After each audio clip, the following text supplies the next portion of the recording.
Friends, welcome back to my mini vlogs. Mini ವ್ಲಾಗ್ನಾಗ ನಾವು ಹೊಂಟೇವಿ ನಮ್ಮ ಫ್ಯಾಮಿಲಿ ಜೊತೆ ಟೆಂಪಲ್ ಟೂರ್. ಇವತ್ತು ನಾವು ನಮ್ಮ ಫ್ಯಾಮಿಲಿ ಎಲ್ಲ ಸೇರ್ಕೊಂಡು ಸವದತ್ತಿ ಯಲ್ಲಮ್ಮ ಗುಡ್ಡಕ್ಕೆ ಹೊಂಟೇವಿ, ಯಲ್ಲಮ್ಮ ದೇವಿ ದರ್ಶನ ಪಡ್ಯಾಕೆ.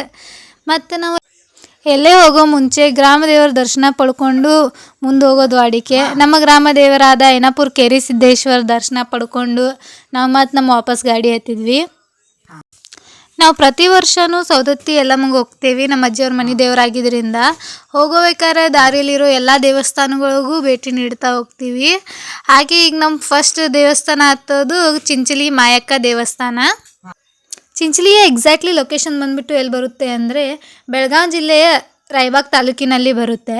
ಈ ಊರಿನಲ್ಲಿ ಮಾಯಕ್ಕ ದೇವಿಯು ಮಹಾಕಾಳಿಯ ರೂಪವನ್ನು ತಾಳಿ ಕಿಲ ಮತ್ತು ಕಿಟ್ಟ ಎಂಬ ರಾಕ್ಷಸರನ್ನು ಸಂಹರಿಸಿ ಈ ಊರಿನಲ್ಲಿ ನೆಲೆಸಿದಳು. ಅಂದಿನಿಂದ ಈ ದೇವಸ್ಥಾನವು ಚಿಂಚಲಿ ಮಾಯಕ್ಕ ದೇವಸ್ಥಾನವೆಂದು ಪ್ರಸಿದ್ಧವಾಗಿದೆ. ಇಲ್ಲಿ ಪ್ರತಿಯೊಬ್ಬರೂ ಬಂದು ದರ್ಶನ ಪಡೆದುಕೊಳ್ಳುತ್ತಾರೆ. ಮಾಯಕ್ಕ ದೇವಿಯು ತುಂಬ ಶಕ್ತಿಯುತ ದೇವಿಯಾಗಿದ್ದಾಳೆ. ಮಾಯಕ್ಕ ದೇವಿ ದೇವಸ್ಥಾನದಲ್ಲಿಯೇ ಕೆಳಗಡೆ ಕಿರಿಕಿರಿಯಪ್ಪ ದೇವರ ದೇವಸ್ಥಾನವಿದೆ. ಮನೆಯಲ್ಲಿ ಕಿರಿಕಿರಿ ಎಲ್ಲ ಆಗುತ್ತಿದ್ದರೆ ಈ ದೇವರಿಗೆ ಬಂದು ನಮಿಸುತ್ತಾರೆ. ಹಾಗೆ ನಾವು ಮಾಯಕ್ಕ ದೇವಿ ದರ್ಶನ ಪಡ್ಕೊಂಡು ಕಿರಿಕಿರಿಯಪ್ಪ ದೇವರ ದರ್ಶನ ಪಡ್ಕೊಂಡು ಆಚೆ ಬಂದ್ವಿ. ಇನ್ನು ನಮ್ಮ ಪಯಣ ಮುಂದಿನ ದೇವಸ್ಥಾನಕ್ಕೆ. ಬಾಯ್ ಬಾಯ್.